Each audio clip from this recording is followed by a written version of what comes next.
Today, we're diving into one of the most intense psychological novels ever written, Fyodor Dostoevsky's Crime and Punishment.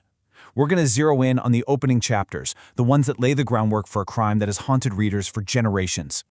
We're not easing into this. We're starting right here with this question. It's what's rattling around in our protagonist's head as he's walking through the sweltering streets of St. Petersburg. He's wrestling with an idea so awful he can barely even admit it to himself. Is this just some dark fantasy, or is he actually capable of doing the unthinkable? So, picture this. It's an incredibly hot evening in early July. The whole city feels like a pressure cooker. It's stuffy, it's loud, and it stinks of dust and cheap booze. And this isn't just scenery, okay? This oppressive, suffocating heat is a perfect mirror for what's going on inside our main character's head. So who is this guy? His name is Raskolnikov. He's a former student, and to put it mildly, his life is a complete mess. He's living in this tiny little attic room, basically a closet. He's drowning in poverty, owes his landlady money he doesn't have, and he's completely cut himself off from everyone. On top of all that, he hasn't really eaten in 2 days. This is a man who is right on the edge.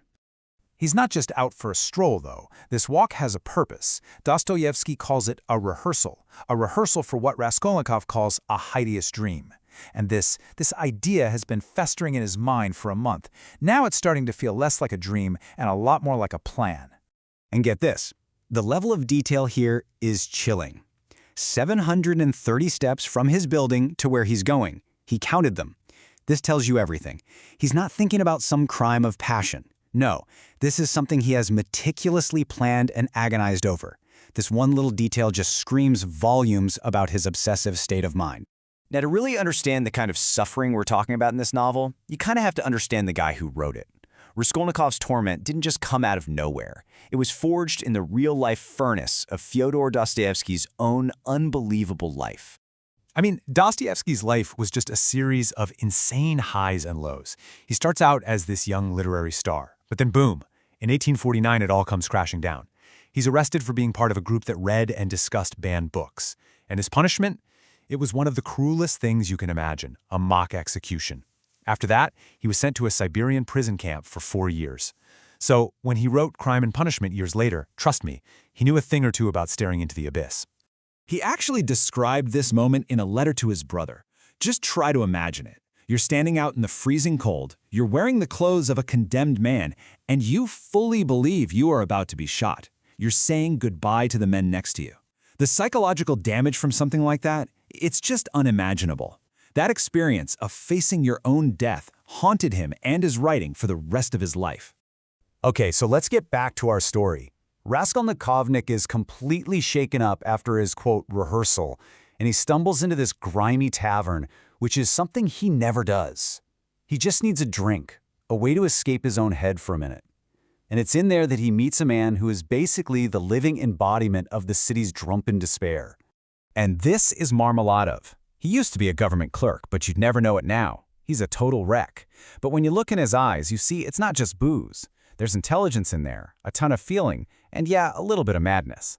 He takes one look at Raskolnikov and sees a kindred spirit, another educated man down on his luck, and he just latches on, desperate to tell him his story. So Marmeladov starts his confession with this really fascinating idea. He says, look, poverty, that's just a circumstance. It doesn't mean you have to lose your soul. But beggary, he says, that's a vice. Why? Because when you're a beggar, you're the first one to humiliate yourself. It's a key insight into the shame that is just eating this man alive. And the heart of his whole tragic story really comes down to this one question. He tells Raskolnikov about his wife, Katerina Ivanovna. She was a proud, educated woman, but was left a widow with 3 little kids and no money. She married Marmeladov not because she loved him, but because she had literally no other choice. She had absolutely nowhere else to turn. And then the confession just gets deeper and darker. So the yellow ticket? In 19th century Russia, that was the official license for a registered prostitute. He admits that his own daughter, Sonya, had to become a prostitute just to feed the family. And you can just feel it. That is the ultimate shame, the source of all his pain. And just when you think this story can't get any more heartbreaking, he tells Raskolnikov what just happened.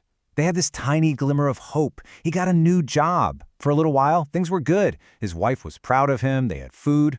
But then, 5 days ago, he gave in. He stole the last of the family's money from a chest and went on a bender, losing his job and plunging them right back into hell. But here's the thing you absolutely have to understand. He's not drinking to forget. It's the exact opposite. He's drinking to feel his suffering more. It's this profound act of self-punishment. He wants to feel pain at the bottom of a bottle because he truly believes he deserves it. It's this incredibly twisted need for both pity and punishment at the same time. So, Marmeladov finishes his story and begs Raskolnikov to take him home. And what happens next is just one of the most powerful scenes in the whole book, because Raskolnikov is about to walk straight into the living nightmare that Marmeladov just described. And the scene at their apartment it's just pure chaos.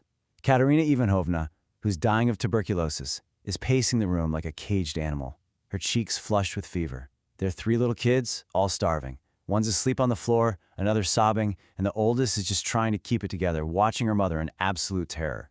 The second Katerina sees her husband, she just explodes. There's no pity, no where have you been, just pure white-hot rage. And her first move? To check his pockets for the money she knows he stole, the money her starving children desperately need. And this isn't just yelling. It gets violent. She grabs him by the hair and literally drags him across the floor. It's this brutal, humiliating scene, and to make it even worse, the neighbors are all peering in from the hall, laughing at them. But as he's being beaten and dragged, Marmeladov yells out this incredible line. He says the beating is a consolation, a strange kind of comfort. It's because it confirms what he already believes about himself, that he's a monster who deserves to be punished. This is the penance he's been craving. Raskolnikov sees all of this. He quietly puts a few coins on the windowsill and just walks away. But seeing all this firsthand, it doesn't fill him with pity or compassion. Oh no, it does something else entirely. It pushes his own dark philosophy right to the breaking point. This is his big takeaway from that whole horrific scene. He sees their suffering, he sees Sonya's sacrifice and Katerina's rage, and he doesn't think, how can I help? He thinks, how pathetic, they just get used to it. In his twisted view, human resilience isn't a strength, it's a weakness. It's just people cowardly accepting their miserable lives. And that cynical thought leads him to this terrifying question that sits at the very heart of the novel. What if morality, our fear of doing bad things, is just a made-up prejudice? What if people don't actually need rules to be good? Because if that's true, then maybe for an extraordinary person, there are no barriers. Maybe anything is allowed. And it's that thought, that terrifying idea that's about to turn a hideous dream into a horrific reality.